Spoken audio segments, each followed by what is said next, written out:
harreen soogidda baatee deemu tokko bishaan keessatti kufee soogiddi baqee yaa'e. Sanbooda harrichi kun harree jibrii baatee deemu tokko arge. Bishaan keessatti kufii ciisi ba'aan tantee sirraa xiqqaattii jee gorse. Harrichi jibrii baatee deemu kun yoo bishaan keessatti kufee ciise ba'aan isaa akkuma soogiddaa sanitti bayxee yaate sanif fakkaatti. Ba'aan harricha jibrii fe'atee deemu bishaan keessatti yoo kufe dachaa hedduudhaan itti dabalamti malee akka soogiddaa sanitti bayxee gonkumaa huyyaatu. Akkuma bifti namaa adda addatti rakkoon ilma namaa mudattus adda adda. Osoo rakkoon nama mudattu hundi wal fakkaattelleedha. Karaan ittiin keessaa ba'an yeroo hunda tokko ta'uu hin danda'u. Harroota lameen wanni wal fakkeessu lameenuu ba'aa baataniiti jiran. Garuu ba'aa isaanii ifirraa hir'isuudhaaf lameenifuu furmaanni bishaan keessa ciisuudhaa miti. Bishaan keessa ciisuun tokkoof waggaa ba'aa salphiftu, tokkoof immoo ba'aadha itti idaati. Egaa kanaafuu obboleessoo rakkoo tanteetiif furmaata barbaaduudhaan duratti rakkoon tee maal akka taate sirriitti addaan baafadhu. Sanbooda ammoo karaan ittiin rakkoo tee furtu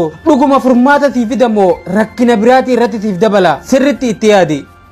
Barri keessa jirru bara wanni hundi saffisa aduutiin ittiin jijjiiramudha. Jijjiirama addunyaa kanaatirraa warri fayyadaman garuu warra sadarkaa beekumsa, hubannoo, gurmaa'inaa fi ogummaa isaanii jijjiirama addunyaa kanaatiin walqixa warra tarkaanfatanidha. Roobni yoo roobe warra lafa hin qabne akkasumatti lafa qabaatanii kanneen waan ittiin qotatan hin qabneef roobuun hangas hunda hin fayyadu. Sababni isaa waan hojjetanii fi waan ittiin hojjetan waan hin qabneef. Akkuma kana namni addunyaadhaan walqixa deemuu hin dandeenye addunyaatu itti fayyadama malee addunyaa tanarraa waan takkan argatu. Nama dhuunfaa bira dabree sabni biyyitii fi ardiin lammiin ishii beekumsaan naamusaa fi jabinaan dorgomaa hin taane warra jabaadhaaf ergamaa fi faana jaraa hordofaa bara baraan jiraata. Akkuma hundi keenya beeknu bara kana kan jabaate fi nama of hubate qofaatu sa'aa isaa elmatee aannan isaa dhuga. Kana ta'uu baannaan namaatu sa'aa kee elmee aannanuma kee akka adurreetti willetti siif qicaa quba qaba.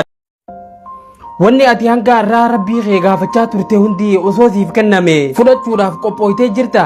Maallaqa miiliyoonotaan osoo sitti roobse maal akka gootu ni beekta. Ittiin hojjechuudhaaf qophooytee taa'u jirta. Osoo ammumatti bultii siif kenne bulchuudhaaf yookaan buluudhaaf qophiidha. Amala gaafa bultii jaarratte abbaa manaa yookaan haadha manaa teeti waliin ittiin bultu san amma ni qabda. Fuuldura ilmoo argachuu ni feetaami. Ammumatti osoo ilmoo siif kenne guddisuudhaaf qophiidha. Akkamitti akka guddiftu itti yaaddee lafa kaatee jirta. Warshaalee gurguddaa akka kan kee ta'uu fawwitu ni qabdaa miti. Osoo ammumatti qulfii isaa harkarra siif kaayanii gaggeessuu fi irraa fayyadamuudhaaf qophiidha. Addunyaa tana guutuu osoo siif kennanii bulchuu ni dandeessa. Tarii deebisaan kee een danda'a anumaaf haa kennamu malee jechuu dandeessa. Tole kana hunda godhuuf tattaaffiin ati godhaa jirtu maaltu jira? Barumsa guddaa hangas ga'uu ni qabda. Humnaa fi dandeettii, murannoo fi obsa kana hunda ittiin keessummeessuu dandeessu.